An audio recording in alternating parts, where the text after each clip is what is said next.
आपने कभी ऐसे यूज केसेस देखे, मतलब ऐसे केसेस जहाँ सच में लगता है कि हम बच्चों को कुछ गलत नजरिए से देख रहे हैं? माइट भी ये इशू बच्चों का नहीं, उसके पालन पोषण का। यस, ऐसा कई बार मुझे महसूस हुआ। एक बार नहीं, कई बार। मैंने कहा ना, 90% of my counsellees who came up to me for like the first major issue that youth today are facing are relationship issues.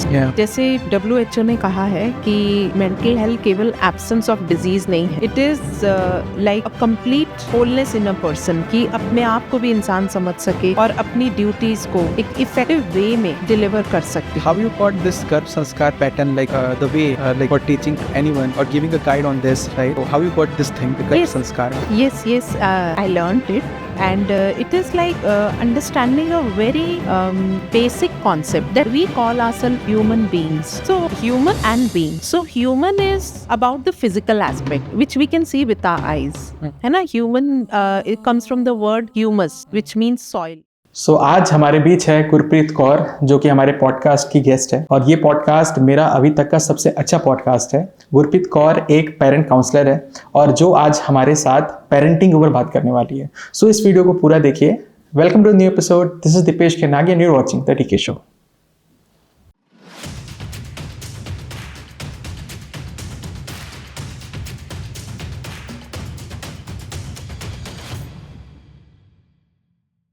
Hello ma'am, welcome to the DK show. कैसे हो आप? मैं बहुत अच्छी हूँ। हम लोग आज जो टॉपिक आज लेके आ रहे हैं, हम दोनों इस कम्युनिकेशन में स्पेशली एक गाइडर है ना, हम किसी को गाइड करना चाहते हैं as a parent, as a child. बहुत से लोग होते हैं जो मिसकंसेप्शन में जीते हैं और शायद वो गलत चीज़ एक्सेप्ट कर लेते हैं, जिसके कारण से दूसरों को या उनके फैमिली में इश्यूज होता है, राइट? तो I just want to know, आप ये जो पेरेंट काउंसलिंग का जो फील्ड है, आप यहाँ कैसे आए? जी, तो मेरी ये जर्नी शुरू होती है 4 to 5 years बैक। तो I did my masters in counselling and spiritual health और आई स्टार्टेड विथ काउंसलिंग। तो मेरे ज़्यादा क्लाइंट्स यूथ हैं भी, और तो उनको जैसे हेल्प करते हुए, गाइड करते हुए कई चीज़ें मुझे समझ में आई कि पेरेंट्स जाने अनजाने में कुछ ऐसी गलतियां कर देते हैं जो आजकल के बच्चे अपनी लाइफ में उन गलतियों की वजह से चीज़ें फेस करते हैं। जैसे उनके रिलेशनशिप इश्यूज़ हैं, उनका एकेडमिक परफॉर्मेंस है, और उनका अपने आप में ही जो एक कॉन्फिडेंस होता है या सेल्फ एस्टीम इश्यूज़ होते हैं, वो बहुत ज़्यादा मैंने देखा आजकल के यूथ में, टीनेजर्स में। और I will say 90% of the cases I could trace back the reason was parents. And फिर मैंने बच्चों के लिए कुछ ट्रेनिंग्स भी की, लाइफ स्किल्स ट्रेनिंग्स ऑफलाइन की मैंने काफ़ी टॉपिक्स पर। तो वहाँ पर क्या हुआ कि बच्चे मुझे कहने लगे कि मैम, आप जो हमको सिखाते हो वो बहुत अच्छी बातें हैं, काश हमारे पेरेंट्स और टीचर्स को ये बातें पता होती। एंड एक दिन एक बच्चे के पेरेंट्स लेने आए। I think he is in class 9th now. And उन्होंने मुझे कहा कि मैम, इसको ठीक कर दो, हमारे बेटे को, ये बिल्कुल हमारी बात नहीं सुनता है, ये बिल्कुल डिसोबीडियंट हो गया है। और वो बच्चा थोड़ी देर पहले मैं जो ट्रेनिंग दे रही थी उसमें इतना एक्टिव था और इतने अच्छे से पार्टिसिपेट कर रहा था कि I just could not understand कि पेरेंट्स को ऐसा क्यों लग रहा है। फिर बाद में मुझे पता चला कि वो बच्चा जैसे अपने पेरेंट्स से रूठ के अपनी नानी घर चला गया। तो वहाँ पर मुझे ऐसा समझ में आया कि एक गैप है जो बच्चे आजकल के फेस कर रहे हैं, मेंटल एंड इमोशनल इश्यूज। कहीं ना कहीं अनइंटेंशनली पेरेंट्स उसमें इन्वॉल्व हैं। तो फिर I went for a training for parental coaching, और वहाँ पर मुझे कई चीज़ें समझ में आई। वहाँ मुझे ये भी समझ में आया कि मैंने स्वयं कितनी गलतियाँ की हैं, क्योंकि मेरे भी 2 बच्चे हैं, दे आर यंग एडल्ट्स। और मुझे वहाँ पर समझ में आया कि मैंने स्वयं बहुत गलतियाँ की हैं अपने बच्चों को के पालन पोषण में। तो यहीं से फिर मुझे लगा कि मैं यूथ और टीनेजर्स की काउंसलिंग तो करती हूँ, उनके लिए ट्रेनिंग्स भी करती हूँ। तो अब मैं पेरेंट्स को भी रीच आउट करना चाहती हूँ और उनको बताना चाहती हूँ कि ऐसी कई चीज़ें हैं जो अगर जैसे कम्युनिकेशन स्किल्स है, being emotionally present for your children, ये सारी चीज़ों पर जब हम ध्यान देते हैं तो हमारे बच्चे एक स्ट्रॉन्ग सेल्फ एस्टीम के साथ बड़े होते हैं, और जो मेंटल और इमोशनल इश्यूज होते हैं उनको फेस करने के लिए वो ज़्यादा स्ट्रॉन्ग और रिजिलियंट होते हैं। तो यहीं से फिर पेरेंटिंग काउंसलिंग की यात्रा शुरू हुई। आपने कभी ऐसे यूज़ केसेस देखे, मतलब ऐसे केसेस जहाँ सच में लगता है कि हम बच्चों को कुछ गलत नज़रिए से देख रहे हैं, माइट भी ये इशू बच्चों का नहीं उसके पालन पोषण का है? यस, ऐसा कई बार मुझे महसूस हुआ, एक बार नहीं कई बार। मैंने कहा ना 90% of my counsellees who came up to me for like the first major issue that youth today are facing are relationship issues. Yeah. Okay, they don't know how to handle relationships. Like they are completely dependent on their partner for their happiness, for their well-being.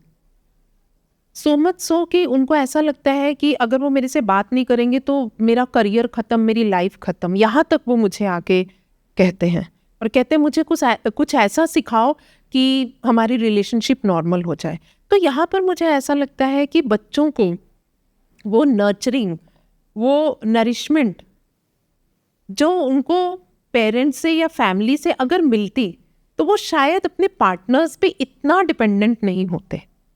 और दूसरी चीज़ मैंने notice की कि अपने career को लेके बच्चे कुछ और करना चाहते हैं लेकिन पेरेंट्स नहीं मानते हैं। They want their child to be an engineer, a doctor और something that is like very lucrative. वो सिर्फ मॉनेटरी एस्पेक्ट देखते हैं। कई बार बच्चे को उस सब्जेक्ट में भी इंटरेस्ट नहीं होता है, and they are like, some of the parents are like कि मुझे ये बनना था, मैं नहीं बन पाया, तो मेरा बच्चा ये बनेगा। And you know, I have handled clients who come and cry in front of me कि मेरे पापा को समझा दो कि मुझे ये नहीं करना है। That is the extent to which like children are suffering today. काफ़ी इस जनरेशन में क्या है ना कि जो हमारे पेरेंट्स हैं mostly, specially in most of the states in India, क्या होता है कि पेरेंट्स को लगता है हमारे जो दादा दादी, जो उनके पेरेंट जो उनको सीख देखे गए हैं वही ही सही है। दे लाइक वो जल्दी एक्सेप्ट नहीं करते चीज़ों को, है ना। और इसी के कारण शायद हम लोग ये चीज़ फेस कर रहे हैं, बिकॉज द रीज़न इज़ अभी का जो जनरेशन है, आज के जो बच्चे हो रहे हैं माइट भी वो वैसे नहीं थे पहले। आज के बच्चे कुछ अलग हैं, काफ़ी इमोशनल होते हैं, उनके सेंटिमेंट्स काफ़ी ढीले होते हैं, बहुत जल्दी टूट जाते हैं बच्चे। और आपने सही कहा, काफ़ी लोग रिलेशनशिप इसलिए भी खोजते हैं बाहर क्योंकि माइट भी उन्हें प्यार की कमी हो जाती है, उन्हें घर पे प्यार की कमी मिलती है, राइट। सो हाँ, इस विषय में WHO ने, वर्ल्ड हेल्थ ऑर्गेनाइजेशन ने मेंटल हेल्थ का एक डेफिनेशन दिया था, उसके बारे में हम कुछ जान सकते हैं? हाँ जी, जैसे WHO ने कहा है कि मेंटल हेल्थ केवल एब्सेंस ऑफ डिजीज़ नहीं है, it is like a complete wholeness in a person, कि अपने आप को भी इंसान समझ सके और अपनी ड्यूटीज़ को एक इफ़ेक्टिव वे में डिलीवर कर सके।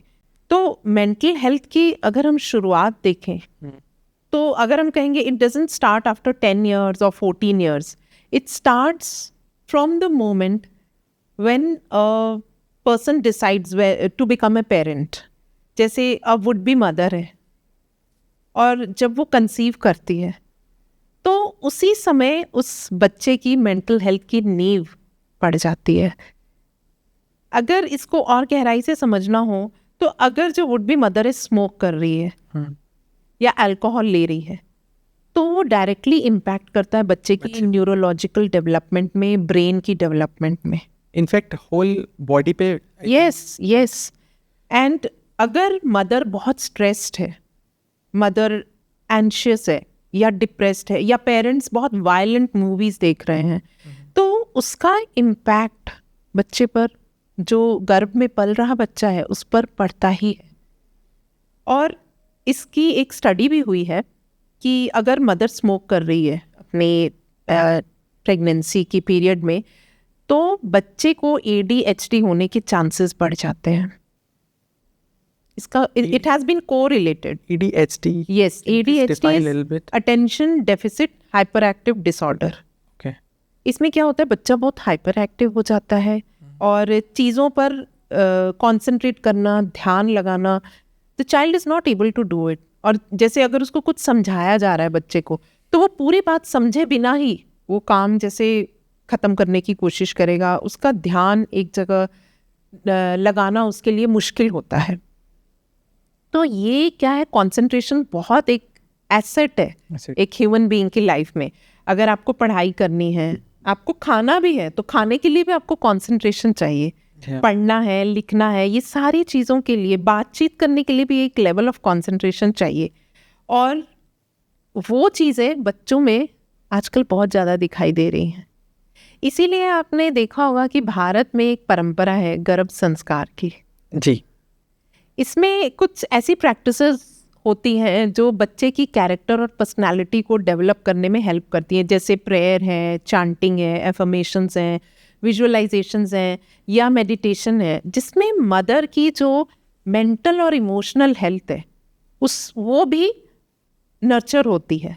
जैसे हम देखते हैं अगर कोई वुड बी मदर होती है तो उसकी फिजिकल हेल्थ का बहुत ध्यान रखा जाता है ना, उसकी diet, rest, sleep, medicines, regular checkup, ये सब का पूरा ध्यान रखा जाता है।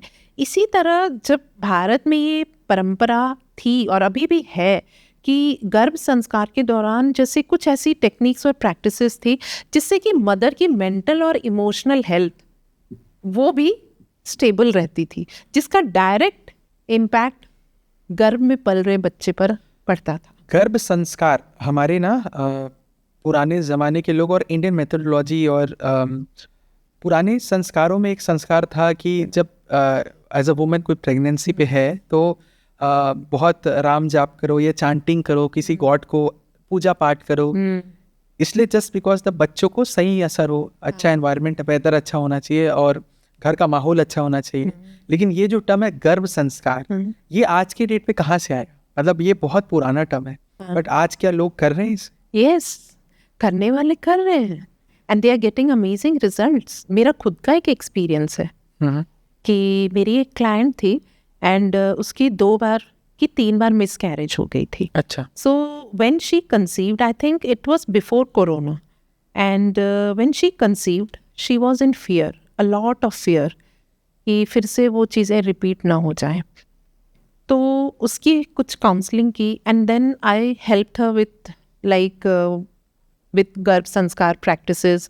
She also use to listen to जो उसकी मदर टंग थी, जो लैंग्वेज थी, I think it was in Marathi, she use to listen to a lot of things और वो प्रेयर्स वगैरह करती थी और मेडिटेशन भी अच्छा किया, कुछ मेडिटेशन प्रैक्टिसेस के लिए गाइड किया उसको, and how to converse with the baby and ये सारी चीज़ें, जबकि और अपना जो लाइफस्टाइल है उसको बहुत पीसफुल लेवल पर रखा।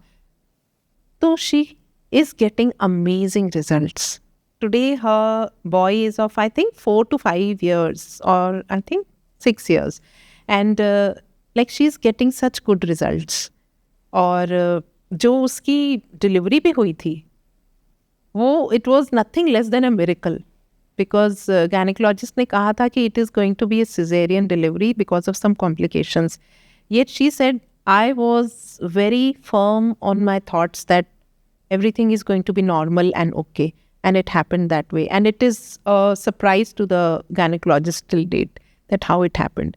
So these are the things that can happen when the mental and emotional health of the mother is strong. It directly impacts the child. And she says very clearly she can see the difference in her child when like the child is going to school and she can see there is a lot of difference between like what she did during those 9 months period and it has like shaped the character and personality of the child so well. और दूसरे बच्चों के साथ जब वो देखती है तो उसको अपने आप में जैसे कई बार कई चीज़ें डिफरेंस में दिखाई देती हैं। How you got this गर्भ संस्कार pattern like the way like for teaching to anyone or giving a guide on this, right? So how you got these things, the गर्भ संस्कार? Yes, I learned it and it is like understanding a very basic concept that we call ourselves human beings. So human and being. So human is about the physical aspect, which we can see with our eyes. है ना? Human, it comes from the word humus, which means soil. So this body is made up of matter, of the 5 elements. And what about the being? The being is the consciousness. So we define ourselves as human beings, human and being. So what is human? So human word comes from the word humus, which means soil. So this body, जैसे कहते हैं ना, ये देह तो मिट्टी है, is made up of 5 elements. And what about the being? So being is the consciousness, आत्मा, रूह, the life force. तो अगर हम देखें being, how does it express itself? It expresses itself through mind. जैसे माइंड, सोच विचार जो करना, संकल्प करना, थॉट्स क्रिएट करना, वो माइंड करती है. एंड फीलिंग्स क्रिएट करना, ये सब माइंड में होता है. तो अगर हम देखें एक बच्चे को, तो वो ह्यूमन एस्पेक्ट का तो ध्यान रखते हैं पेरेंट्स, बहुत अच्छे से ध्यान रखते हैं, because it is visible through eyes. The physical things can be seen and touched.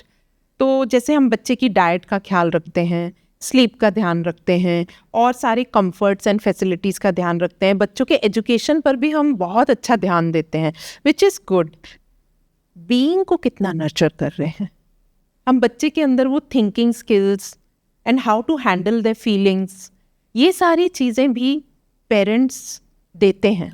You mean to say that, आपने जैसे बताया कि जो प्रेगनेंसी का टाइम होता है ना, उस समय जैसे माता पिता का बिहेव होता है, कल्चर होता है, way of eating, way of talking, everything it includes, right, वो बच्चे पे इफेक्ट करता है. Yes, it has a direct impact. या द सेम लाइक अभिमन्यु, जो अर्जुन के बेटे थे, राइट, उनको बचपन में वो सुने थे कि उस चक्रव्यूह को अंदर जाना कैसे है, पर उनको आने का रास्ता पता नहीं था. हाँ, क्योंकि फिर मदर सो गई थी. या तो वो जब चले जरूर जाते हैं, लेकिन जब वापस देखते हैं तो उनको रास्ता पता नहीं होता है. तो सेम यहाँ फॉलो होता है कि जो बच्चा जो सुनता है, जो समझता है, उसको वो फॉलो करता है. कहीं ना कहीं जो उसके अंदर वो उतरता है. कई पेरेंट्स होते हैं जिनके मॉम्स बहुत रिलीजियस होती है, राइट. कुछ लोग बोलते हैं कि राम का जाप करो या किसी गॉड का, किसी इष्ट देवता का जाप करो उस पीरियड पे. वो कहीं ना कहीं उस बच्चे के ऊपर उतरते हैं, है ना. तो ऐसे ही हमारे भी जो ट्रेंड्स है, जो आपने कहा कि हम लोग को ये प्रथा, जो संस्कार है, गर्भ संस्कार, ये भी इन्हीं चीज को सीख देता है. Yes yes, basically the underlying concept is कि मदर की जो स्टेट ऑफ माइंड है वो पीसफुल हो, और फिजिकल हेल्थ का ध्यान रखते रखते मदर की अगर मेंटल एंड इमोशनल वेलबींग अच्छी है तो वो बच्चे को इम्पैक्ट करेगी. अगर मदर बहुत स्ट्रेस्ड है, डिप्रेस्ड है, एंशियस है, तो वो चीज़ बच्चे को भी तो मिलेगी ना. It is like the thoughts have vibrational energy. वो एनर्जी तो बच्चे को पहुंचेगी ना, और बच्चा उन चीज़ों के साथ ही, जैसे जैसे वो एक गिफ्ट मिल जाती है बच्चे को साथ साथ ही. और बच्चा भी फिर जब क्योंकि कई जो मेंटल हेल्थ इश्यूज होते हैं वो उनका जेनेटिक कॉज होता है. अगर मदर या father they are like suffering from some mental disorder, the child also gets it through their parents. तो क्या ऐसा आजकल के डेट पे आपके पास कभी एग्जांपल ऐसा हुआ है कि सच में कोई मॉम है, I mean in the time of pregnancy, might be they have used to take alcohols और some kind of drugs, right? Yes, तो ऐसे इफेक्ट उनके बच्चों में आया हो, आपने कभी इससे फील किया था, एक्सपीरियंस लिया ऐसा चीज़ों का भी? Yes, yes. I had a client, and when we started with Garbh Sanskar with her, then she disclosed that she's smoking and she has alcohol also. Then I requested her that these things are going to harm the fetus inside the womb, and like I explained to her that how it can impact the baby, not only now but Sorry. when the during the further years, when the baby is like growing up, it is going to impact the baby negatively. She said to me, I can't quit smoking. I cannot do that. And after that, she never showed up. So it can happen like this. Yes, there have been studies that have shown that there is a direct relation between the nicotine. If it is in the environment, if the father is smoking, mother is also not smoking. If the father is smoking and the mother is just a passive smoker, like she is inhaling the smoke, so that also impacts the child, the fetus. माता पिता परिवार एक बच्चे के development के लिए कितना ज़रूरी होता है? Yes, they are the most important because हम education system है, culture है, society है, that also plays a very big role. Yet the role of parents and family is the most important because that is the environment. जैसे एक बीज होता है, एक बीज को पनपने के लिए, सैपलिंग बनने के लिए एक एनवायरनमेंट चाहिए होता है, नरिशिंग सॉइल चाहिए होती है, वाटर राइट क्वांटिटी में चाहिए होता है एंड सनलाइट चाहिए होती है. इसी तरह एक बच्चा है, एक माँ के गर्भ में पलने वाला जो फीटस है, एक बीज की तरह है जो अगर सही एनवायरनमेंट मिलता है तो वो अच्छी ग्रोथ होती है, उसकी स्ट्रॉन्ग बनता है वो बच्चा. केवल पेरेंट्स ही नहीं, अगर फैमिली का एटमॉस्फेयर पीसफुल है, हेल्दी है, तो that is surely going to give positive results for the mental and emotional health of the child. और आफ्टर द बर्थ कितना कैसे माँ बाप इस मेंटल हेल्थ को उस बच्चे का अच्छा रख सकते हैं? Yes, how they can support in a like for that mental health of any of the child. Yes. So जैसे कि पहले भी मैंने बताया कि पेरेंट्स जो फिजिकल एस्पेक्ट है, बच्चे की फिजियोलॉजिकल नीड्स है, सेफ्टी एंड सिक्योरिटी नीड्स हैं, जैसे फूड, क्लोथिंग, शेल्टर, एजुकेशन और जो कंफर्ट्स हैं कि बच्चे के लिए अच्छा घर होना चाहिए, फैसिलिटीज़ होनी चाहिए अच्छी, बच्चे को कोई तकलीफ़ ना हो, तो वो सारी चीज़ों का पेरेंट्स बहुत अच्छे से ध्यान रखते हैं. एंड इफ़ वी सी हमारे टाइम में और अभी के टाइम में इन चीज़ों पर ज़्यादा फोकस है. जैसे हम इतने कंफर्ट्स में नहीं बड़े हुए जितना आजकल के बच्चे एक कंफर्टेबल एटमॉस्फेयर में बड़े हो रहे हैं, which is good, which is okay. Yet is the being nurtured, वो भी बहुत ज़रूरी है. बच्चे की इमोशनल नीड्स होती है हर एज में, साइकोलॉजिकल नीड्स होती हैं बच्चे की. क्या उसको पेरेंट्स वो चीज़ दे पाते? यस, वो पेरेंट्स उस चीज़ को कितना सपोर्ट कर रहे हैं, ये भी बहुत इम्पॉर्टेंट है. आपको बताऊँ, पेरेंट्स को भी पीयर प्रेशर रहता है. कई बार वो देखते हैं कि मेरे जो साथी पेरेंट्स हैं वो अपने बच्चों के लिए ये कर रहे हैं, ये लेके आए हैं, वैसा कर रहे हैं, तो उनको एक प्रेशर महसूस होता है और it's a self created pressure. और वो भी अपने बच्चों के लिए वो सारी चीज़ें करने की कोशिश करते हैं जो मे भी शायद उनके बच्चे को ज़रूरत भी नहीं होती है. तो ऐसा होता है. और again the mental and emotional wellbeing of the parents after birth, also after the birth of the child, is very important. अगर उनकी लाइफ में कोई सिचुएशन आई, कोई स्ट्रेस आई, उसको कैसे हैंडल कर रहे हैं, मदर एंड फादर के बीच की आपस की रिलेशनशिप कैसी है, everything impacts the child. Till 7 years a child is like a sponge. वो जो भी उसके वातावरण में जो भी बातें हो रही हैं, जो भी चीज़ें हो रही हैं, वो सिंपली एब्जॉर्ब कर रहा है अपने अंदर. हम सोचेंगे कि एक बच्चा क्या समझेगा इन चीज़ों को, बट अनकॉन्शियसली वो हर चीज़ को रजिस्टर कर रहा है और उसकी अनकॉन्शियस मेमोरी में ये सारी चीज़ें जा रही हैं. तो पेरेंट्स का और फैमिली का बहुत बड़ा रोल होता है. जैसे कहते हैं ना, the mother is the first guru of the child.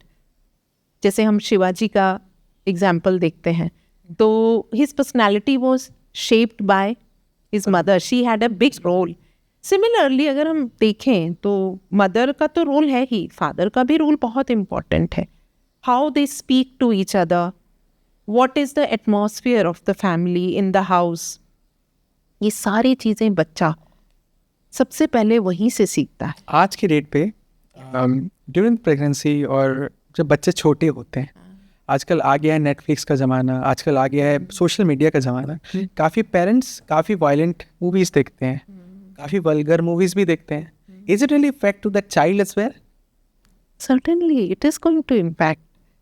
There is going to be an impact on the child of each and everything that is happening in the environment. See, if we are talking about screens, so one thing that I have noticed that these days, when the child is very, very young, in fact, below 1 years also, parents are providing them screens. Like they say that बच्चा खाना ही नहीं खाता है iPad के ये सबसे बड़ा आज का रीज़न है. Yes. आज आप किसी के भी घर चले जाओ, if they have a child, okay son, so मैं ये नोटिस ज़रूर करता हूँ कि वो बच्चा खाना नहीं खाएगा जब तक उसकी मम्मी या उसके पापा टीवी ऑन नहीं करेंगे. TV or iPad or phone or any game, any screen. So here is the question that who is introducing all this to the child? The child never asked for it. या but एक अगर आप point से देखो ना, as a parent के point से क्या होता है कि सम टाइम और सम हाउ दे रियली डिसप्रेट और बहुत ज़्यादा परेशान हो जाते हैं, क्योंकि एक बच्चों को एक उस एज पे संभालना बहुत बड़ा चैलेंजिंग टास्क होता है. कई मैं घरों पे देखा हूँ कि मम्मी या फादर जो है अगर एक बेबी को रखे हैं तो 3 साल के एज पे, तो वो तो वॉशरूम और टॉयलेट यूज़ नहीं कर पाते हैं, क्योंकि वो बच्चे को किसको देके जाएं. अगर वो बच्चे को बेड पर रखे तो बच्चा गिर सकता है, बच्चा कहीं लटका है तो कुछ खींच दिया, कुछ और नाटक हो सकता है.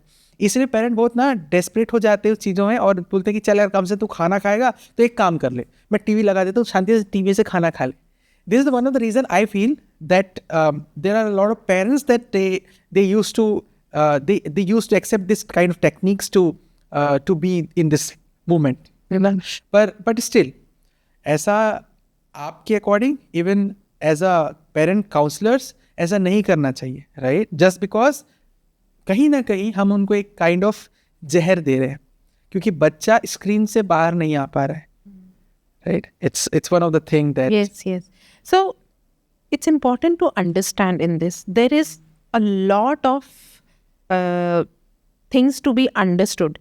Parenting needs a paradigm shift, not a little change here and a little change there. अगर हम screens की ही बात लें, तो अगर हम कहें कि बच्चा खाना ही screens के साथ खा रहा है, उसके बिना खाएगा ही नहीं. So the first question to the parents is, who introduced this to the child? Child never asked for the screens.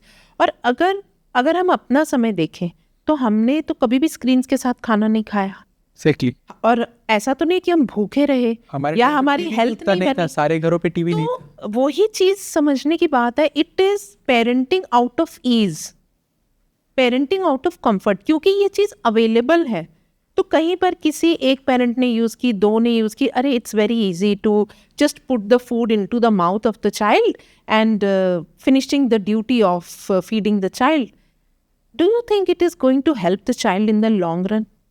No. In the long run, it is going to be very harmful because the child is going to associate. बच्चे के neural connections अभी बन रहे हैं. बच्चा associate करेगा खाने को स्क्रीन्स के साथ. वो हमेशा जब भी खाना खाएगा उसको कोई ना कोई स्क्रीन चाहिए होगी. जितनी देर सपोजिंग वो कोई मूवी देख रहा है, either the child will be munching on something, eating something, and then that is why today children are facing obesity, diabetes in such an early age. And one more thing is that eating is not only for the body, eating is for the mind also. This is mindless eating. When a child is stuck on the screens and the caregiver or the parents are just putting the food into the mouth, it is just like finishing off a duty. It's important to understand that the food affects the mind also. This kind of mindless eating, what is the message the child is getting? Of course, बच्चे को nutrition मिल रहा है किसी हद तक, लेकिन क्या ये सही है? It is like making the child dependent on something. And that memory is usually connected by associations. It is going to associate screens with eating. And the most important thing that these screens do, they badly impact the eyes and the brain of a child in the early formative years of a child when the organs are developing. At that time, excessive screens can damage the eyes of the child, the brain of the child. Excessive screens. Yes, अगर हम देखें बच्चों को, अगर हम screens excessively देते हैं, तो अगर हम content देखें screens में, so is it according to the age of the child? Because when they are consuming content on either through cartoons or through movies or through YouTube channel or any other medium, the first thing that the child picks up is the language, then the behavior, and then the actions that it sees the characters doing all that. जब बच्चे कुछ भी चीज़ content consume कर रहे होते हैं, चाहे YouTube हो, चाहे कार्टून्स हो, मूवीज़ हो, जिस भी प्लेटफॉर्म में वो कंटेंट ले रहे हैं, क्या वो उनके एज के लिए अप्रोप्रिएट है? क्योंकि बच्चे जब ये सारी चीज़ें देखते हैं तो एक तो भाषा होती है, एक जो कैरेक्टर्स का बिहेवियर होता है, कैरेक्टर्स जो भी एक्शन कर रहे होते हैं, तो वो बच्चे इन सारी चीज़ों को रियलिटी समझने लगते हैं। उनको लगता है कि रियल में ऐसे ही बात की जाती है या ऐसे ही बिहेव किया जाता है। तो बच्चों की सीखने की, समझने की जो उम्र होती है, वो ये सारी चीज़ों को रियल समझने लगते हैं और फिर वो चीज़ को वो जब अपने रिलेशनशिप्स में या अपने इंटरेक्शंस में यूज़ करते हैं तो they feel that there is a gap and that somewhere is the beginning of mental and emotional wellbeing issues. According to APA, the American Psychological Association, and WHO, UNICEF, these are international bodies that have set some standards. उन्होंने कुछ ऐसे मानक बनाए हैं बच्चों की screen time को लेके. तो अकॉर्डिंग टू देम 0 से लेके 2 साल तक के बच्चे, उनकी स्क्रीन टाइम होनी चाहिए 0, बिल्कुल भी नहीं, क्योंकि उस समय बच्चों की ब्रेन डेवलप हो रही होती है और उस समय स्क्रीन से आने वाली जो रेडिएशन है और जो कंटेंट है, जो भी चीज़ है, वो बच्चों को बहुत बुरी तरह नुकसान पहुंचा सकती है. इसी तरह उसके बाद भी अगर हम 2 साल के बाद भी बच्चों को स्क्रीन्स देते हैं तो वो भी एक बहुत लिमिटेड टाइम पीरियड के लिए होनी चाहिए. There has been a study कि जो बच्चे एक्सेसिवली स्क्रीन्स यूज़ करते हैं बचपन में, उनको आगे जाके कॉन्सेंट्रेशन इश्यूज़ हो सकते हैं. और पढ़ाई के लिए कॉन्सेंट्रेशन चाहिए, लिखने के लिए कॉन्सेंट्रेशन चाहिए, walking, talking, all these are slow activities, they get disturb. बच्चा कॉन्सेंट्रेट नहीं कर पाता है. स्पेशली अगर आप देखो, जब बच्चे 3D गेम्स खेलना शुरू करते हैं, they negatively impact the brain of the child to such an extent कि बच्चा स्लो एक्टिविटीज़ में अपने इंटरेस्ट को कम्प्लीटली लूज कर देता है. इसकी वजह ये है कि जब जो 3D मूवीज़ या 3D गेम्स होती हैं तो उसमें बहुत फास्ट विजुअल्स होते हैं, बहुत तेज साउंड होता है और 360 डिग्री रोटेट कर रही होती है स्क्रीन. तो इसकी वजह से बच्चे को एक हैबिट हो जाती है कि ये सारी चीज़ें, जैसे हर चीज़ फास्ट और बिना थिंकिंग के. आप देखोगे कि कई गेम्स ऐसी होती हैं जिसमें थिंकिंग इन्वॉल्वड ही नहीं होती है. बस एक लेवल के बाद दूसरी लेवल, दूसरी के बाद तीसरी level, the child gets completely absorbed in it. बच्चा पूरी तरह से उसमें जैसे डूब जाता है. मैम, कौन कौन से इमोशनल और मेंटल इश्यूज होते हैं बच्चों को जो वो बहुत ज़्यादा फेस करते हैं? यस, तो अगर हम देखें तो बच्चों के अंदर जो भी ये इश्यूज होते हैं 2 तरह से हो सकते हैं. या तो वो एक्सटर्नल होते हैं या इंटरनल होते हैं. एक्सटर्नल जब होता है, जो भी बच्चे के अंदर ऐसा मेंटल हेल्थ इश्यूज आते हैं, तो एक्सटर्नल जो होता है उसमें कंडक्ट डिसऑर्डर्स आ जाते हैं. बच्चा या तो बहुत एग्रेसिव हो जाता है या इम्पल्सिव हो जाता है या हाइपर एक्टिव हो जाता है, और या बच्चा चोरी करना, झूठ बोलना, बच्चे के बिहेवियर में ये सारी चीज़ें दिखने लगती हैं. और दूसरा है, अगर बच्चा इंटरनलाइज कर ले और अंदर ही अंदर वो स्ट्रेस महसूस कर रहा है, एंशियस है या डिप्रेस्ड है, तो वो चीज़ें एक्सप्रेस ना करके अपने अंदर ही अंदर उन चीज़ों को महसूस कर रहा है, घुटन महसूस कर रहा है, फेस कर रहा है. तो 2 तरीके से बच्चों के अंदर ये चीज़ें होती हैं. और यहाँ पर क्योंकि पेरेंट्स सबसे ज़्यादा टाइम स्पेंड करते हैं बच्चे के साथ, और पेरेंट्स बच्चों की नीड्स को समझते हैं कि हर एक बिहेवियर के पीछे बच्चे की कोई नीड होती है. अगर उस नीड को पूरा कर दिया जाए, बच्चे की उस ज़रूरत को पूरा कर दिया जाए, तो कितना भी बच्चे का बिहेवियर, गलत बिहेवियर हो, वो सुधर जाता है. इसका एक छोटा सा एग्जाम्पल मैं देती हूँ कि अगर एक छोटा बच्चा है, 5-6 साल का बच्चा है, और वो देखता है कि मेरे पेरेंट्स बहुत ज़्यादा बिजी हैं, अपने काम में बिजी हैं और मेरी छोटी छोटी बातों को नहीं सुन रहे हैं, मैं जो भी शेयर करता हूँ वो पेरेंट्स उस चीज़ को इग्नोर कर रहे हैं, तो वो बच्चा क्या करेगा, अटेंशन पाने के लिए या तो बोलेगा मम्मी मम्मी देखो वहाँ स्नेक है, या कुछ ऐसी बातें बोलेगा जिससे उसको पेरेंट्स का अटेंशन मिले। तो यहाँ पर बच्चे का झूठ बोलने का कारण क्या है कि उसको पेरेंट्स का अटेंशन चाहिए। और बच्चों के लिए, खासकर छोटे बच्चों के लिए, attention is a form of love. उनको ऐसा लगता है कि अगर हमें कोई अटेंशन दे रहा है तो वो हमसे प्यार करते हैं।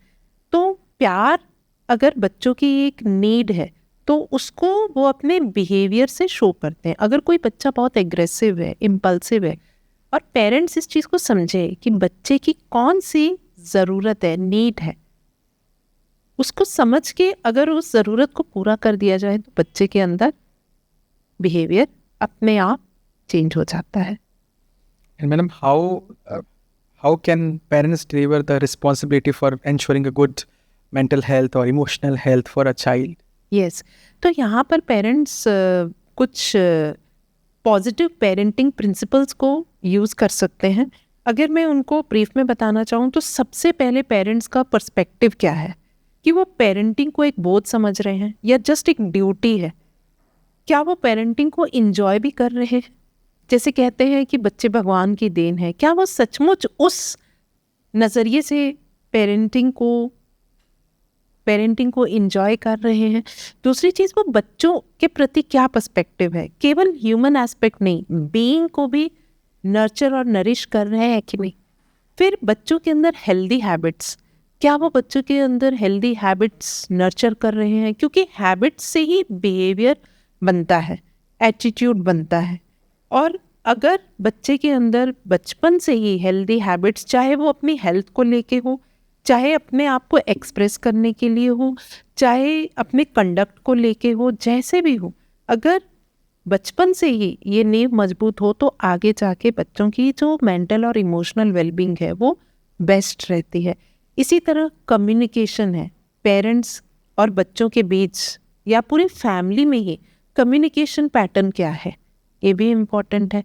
इमोशनल प्रेजेंस ऑफ पेरेंट्स, कि वो बच्चों के लिए भावनात्मक रूप से कितना उपस्थित हैं बच्चों के लिए, कि केवल वो बच्चों की जो भौतिक ज़रूरतें हैं उनको ही पूरी करने में ही तो नहीं समझते हैं कि बस इतना ही ज़रूरी है।